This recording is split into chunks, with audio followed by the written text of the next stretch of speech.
বিসমিল্লাহির রহমানির রহিম। প্রিয় বাংলাদেশ, আগামী 12ই ফেব্রুয়ারি অনুষ্ঠিত হতে যাওয়া ত্রয়োদশ জাতীয় সংসদ নির্বাচনে ঢাকার 17 আসন থেকে প্রতিদ্বন্দ্বিতা করবেন বিএনপির ভারপ্রাপ্ত চেয়ারম্যান তারেক রহমান।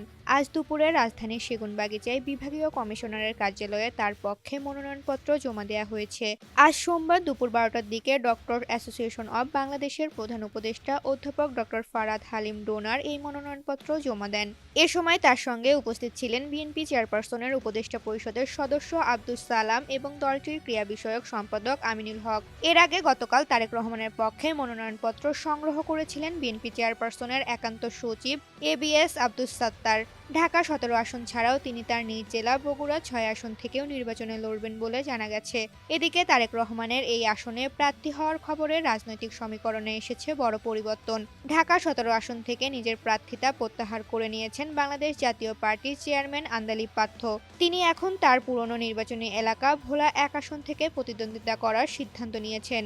2008 সালের নির্বাচনেও তিনি বিএনপির সমর্থনে ভোলা 1 থেকে সংসদ সদস্য নির্বাচিত হয়েছিলেন।